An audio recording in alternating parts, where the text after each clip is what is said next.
because I'm gonna post this immediately, and then tonight I'll record, I guess, a 300 subscriber. I don't know if I still want to do the 100 subscriber because I never got to do that.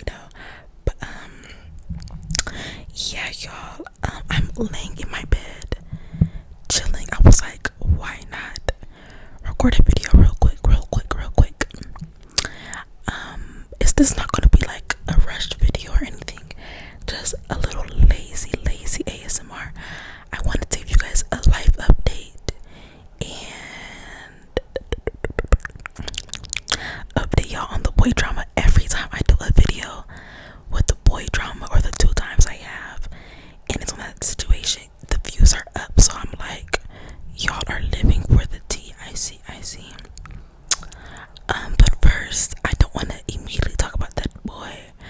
I'm gonna give you guys a life update because life has been, I don't want to cry, but I just want you guys to always be kind to people. Always be kind to people. And I know it could be hard sometimes. I wish I had a tripod for my room. Hold on, I have a shoebox right here. Let's see how this works. It's like giving podcast vibes. And you always be kind to people. And I know it can be hard at times, especially when you feel like people are trying you, or whatever the case may be. But always be kind to people because you never know what someone might be going through. And furthermore, try to uplift people randomly, whether it's complimenting them, whether it's a smile. For a long while, I started smiling at people in public more, and it always makes their day. Like, or of course, I don't know if it makes their day, but I'm saying, like, you could see the joy on someone's face, or like, especially if you're like in a store or something, and you just sometimes some people just need to be seen. And yeah, I just have to say, because I've had a rough couple of days. I went through a lot in these last couple of days I'm going to talk about. And in moments like those, when I go to stores or food places, and like workers are rude to me, like, if you've ever experienced just really feeling down, and then someone's rude to you on top of it, or someone isn't considerate, it just doesn't help. It doesn't help at all. So that's my little message for the day. One of my messages. We're gonna have a lot of messages in this video because these last couple of days, like I said, have been something. My hands are very ashy right now.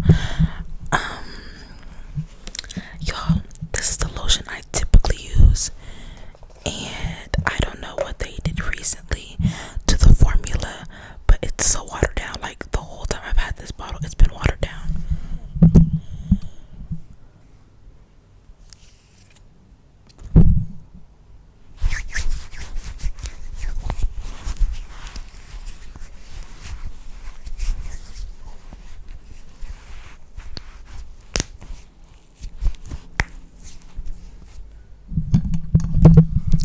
Anywho, so for starters, I don't know if I mentioned this, but me and my family were supposed to be moving to a different city, and pretty much I could see my notebook across the room about to fall. I'm just gonna let it fall when it falls. But anyway, pretty much plans have changed. We ran into some problems, and basically I have to figure out where I'm going to live for a couple of months, literally like 2 to 3 months. And I have the option to go to Alaska and stack my money and work on a work base where I'll be working a lot of hours and I'll be living on base. So as you can imagine, the money will be good, but I'm supposed to be starting nursing school, my nursing program. I'm not going to be a nurse, I'm going to be a technician.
exam, I was just crying. The morning of my exam, I was just crying.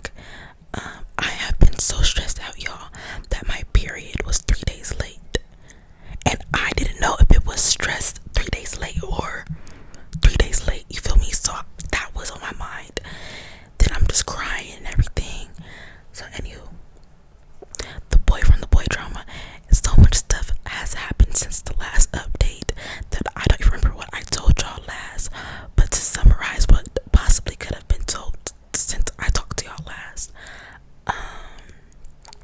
me and him ended up talking again. Anywho, so this morning, the morning of my nursing exam, I'm listening to some friends of mine do Bible study on the phone. I'm just on mute because I'm in the car and stuff. And I'm texting him at the same time as I'm driving. And in the conversation, he asked me what I'm doing. And I was like, oh, I'm waiting my exam, because he already knew I was taking it this day. But of course, he skipped his mind. He was like, oh, why didn't you say anything? And I was telling him I didn't say anything because I've been crying this whole morning. Like, it's just so much going on. I might have to move my auntie. Like, it's just so much. And he spoke life into me, y'all. And I actually felt seen. Because before, when I left my house and everything, like, my dad was outside. As I'm pulling off, I was talking to my dad. My dad knew where I was going. I didn't get a good look or anything. Yeah, I don't want to really dive into that for real, but I just felt seen. So by the time I took my test, I was in good spirits. I didn't pass, but I didn't pass by 2.5%, 10 points. And yeah, so I'm retaking it Monday in a couple of days, and I'll be good to go. And then I'm gonna start school and everything, and I'll have to move in with the family member. But yeah, so mind y'all, these last couple of days I've been trying to better myself. A couple of days before I took my test, I tried to cut him off. And I say I tried because I told him that, like, it's too lustful. Then the girls in the situation, I got on the phone with them and I apologized to them separately, because I just, even though they weren't innocent or anything, for me though, it was like the things I was doing was out of my character. Apologize to them and everything. Okay, cool. Anywho, and that was the 4th of July. My 4th of July was so lit. I'll tell y'all about it in a second. But yeah, so he did let himself get cut off. So at this point, he speaks the life into me. I take my test. I found out I did way better than I thought I was gonna do. That was also my sign that, like, I'm not gonna go to Alaska, because, like, I'm about to start my schooling. Like, I don't care. I'm about to be a broke nursing school student. But actually, I'm not even gonna speak that over my life. Anywho, I'm thinking I'm gonna do DoorDash, and I think I'm gonna get a security job, because I need a job that's, one, not full time, and two, has a lot of downtime where I can study. So security and DoorDash is perfect. But anywho, so yeah, all of that. I apologize to everybody. I end up taking my test. He speaks life into me. I'm in good spirits. I just calmed down with the fact that I am gonna have to be uncomfortable for a couple of months. And as I'm door dashing, one of the girls I apologized to, hold on, I need some water.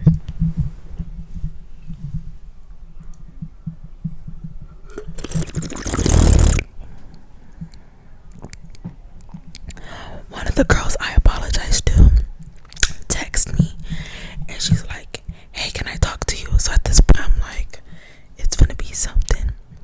Anywho, we end up getting on the phone, and basically, to summarize how that phone call went, she basically told me how he has been on her phone for the past week, every day, texting himself, calling himself because she hasn't answered, basically trying to get her back. And she told me this because she said she didn't know me and him were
was wrong 5 times, and he put like a dead rose emoji.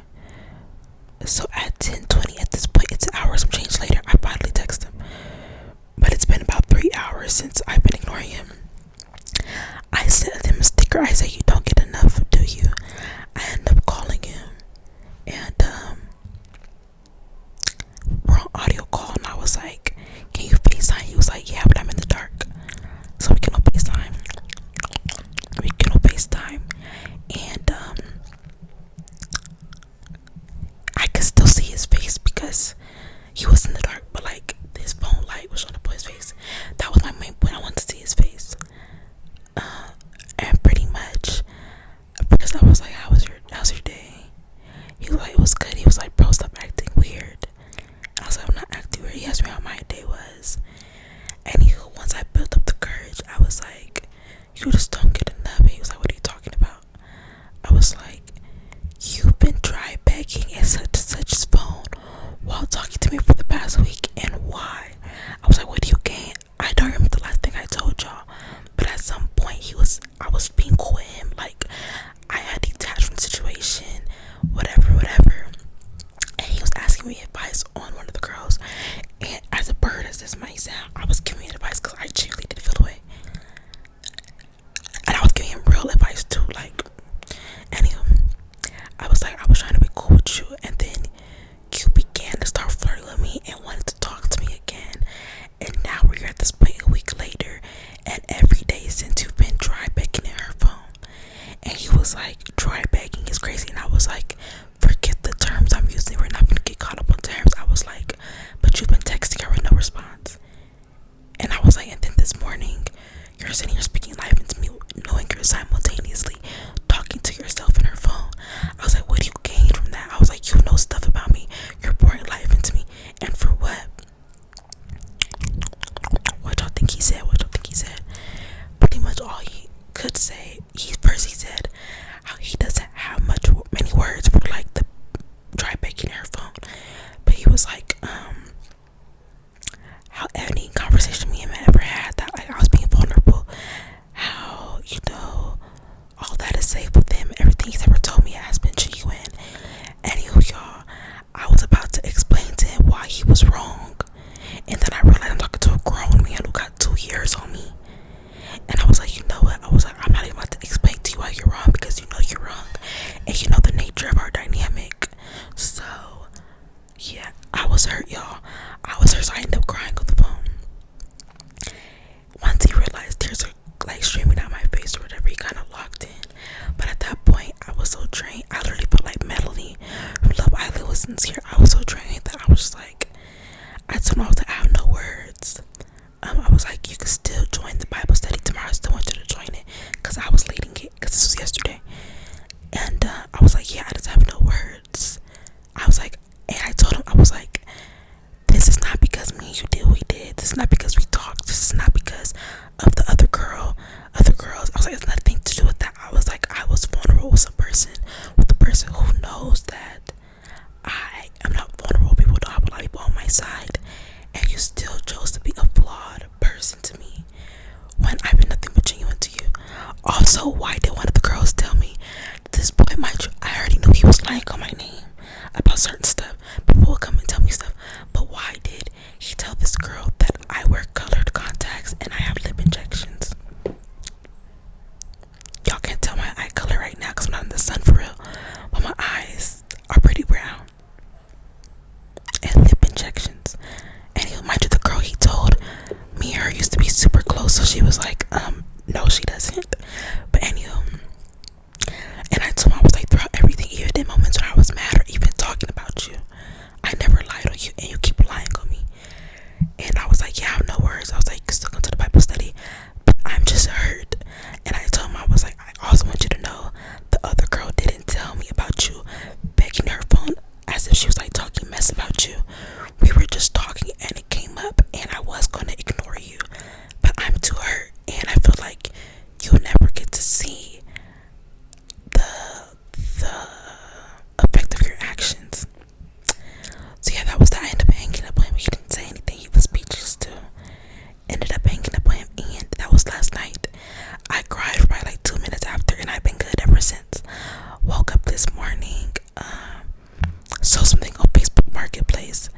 got dressed for the day, showered and everything, did DoorDash, did Bible study. Now I'm recording a video. I'm gonna study a little bit later. Like, I needed to get that off my chest, and I feel so much better now. And I was bored about an hour ago, and out of habit, like, picked up the phone to text him, and I was like, oh, like, my feelings are hurt for surely, but you can't let stuff like that get the best of you. But yeah, y'all, that's that situation. That is the end of it.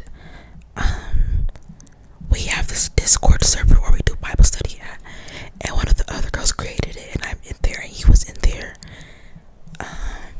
and he left it last night, and then he joined back today and then left it again. Oh, another thing, so the girl that I used to be cool with, who's also in the situation as far as dealing with him, she texted me in today, and she was like, hey, like, I know it's not my place anymore, but she was on the phone with the other girl, and basically after I hung up on him, he texted the girl who he was trying back and was like, you're weird. And she finally responded and was like, what are you talking about? Or whatever she said. And they ended up getting on the phone, and basically he was like, why would you tell Barbie that? And he was like, I don't know why you told her that, especially because you're not replying to me. And then he tried to say like, oh, me and her are friends, which this is the funny part. If we're friends, then why is this an issue, and how is she weird if me and you are friends? If we're friends, why on that phone call did you have no words to say?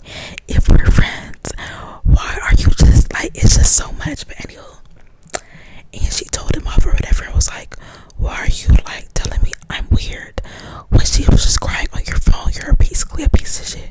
That's what she was telling him. And yeah, and he told her how he's gonna block all of us, me, her, and the other girl involved, and how he's gonna repent. And girl, all this performance stuff, I don't care. I tried to help him be a better person while I was dealing with him. Me and him were both helping each other be a better person. The only thing is, I actually took heed to it, and I'm doing better. He's still on the same BS. I don't know what he's doing today. I have not talked to him today. I don't even know if I'm blocked. I don't even want to see if I'm blocked. That man cannot get a peep out of me unless it is a sincere apology. And even then, it's like, I don't even have much to say to that. Like, I don't want nothing from him. I just want to be left alone. I don't want any flowers. I don't want to be taken out. I don't want to see him. I just want to be left alone. And yeah, that's enough of that. What did I talk about? I talked about him, nursing school, moving. Oh, let me talk about my 4th of July. So yeah, the day before July 3rd, I was like, I don't think I want to go anywhere, because like, people is crazy out here. But anyway, I ended up finding plans as one does. So I ended up going to the projects, y'all. I was in the hood. I was in the hood 4th of July, y'all. And first of all, we had first went to this one beach. Everybody was happy. By the time we had got there, it was shut down or whatever. And while we're in traffic trying to leave, this guy in the car next to us like starts doing the clock it fingers to me, and I'm like, okay, thank you. He like rolls his window down. I roll my window down. Y'all, why did he recognize me from TikTok? That was cool. And then we ended up in the hood, y'all, and we had a time. Now after the first time we saw one person, one dude set trip on somebody, we left. But like 5 people end up dying that night because they end up shooting up the block party. That's very sad. Yeah, I don't have no words for that, man. That's sad. R.I.P. to them. We end up going to the club. We got it for free, and we had a time there. And yeah, oh, that was another thing. Like, today's July 7th, so you guys have a timeline. Me and my friend leave the club, and we're both tipsy, and we're trying to walk to the car. Guys are catcalling and everything. We walk past my car because we're just so out of it. So I end up calling, oh dude, and I'm like, hey, this is what's happening. Just stay on the phone with me until we make it to my car. So like, for him to say like, anyway, but yeah, yo, I had a ball on the 4th of July, and yeah, as far as me dealing with guys now, and just just how I feel about the whole relationship thing. I'm cool off of it. One thing I will say, no matter how many times I've been hurt, I never try to let it, or I never do let it affect the next guy that comes in my life. I definitely take notes and like pattern recognition of things. But like that's why every time I get hurt in a different way, because it's like I'm just adding to the arsenal of things about men. But yeah, but I'm just not thinking about it now, especially because I'm about to be at my auntie's house for like 2 months or so. I'm not gonna be in at her house or whatever. I'm literally going to be sleeping at her house, showering, eating at her house, leave for school, and leave to like hopefully find a security job or do DoorDash. Like that's how locked in I have to be. And I'm just glad everything was brought to my attention in the perfect timing, because I know I'm going to pass my exam on Monday and I can't wait. So my message to all of y'all is be a good person and listen to God. Also, there were so many signs before that, like for one, like I said, money been running low. In order to take my test, I had to drive like an hour and some change out. Mind you, that was early in the morning, so coming back, it was even more traffic. And money's been running low, and to fill up my tank cost like about $50 something. So I was listening to one of my guy friends giving a sermon the day before, and I was listening to it, and he gave some analogy. Y'all, he gave an analogy, and he said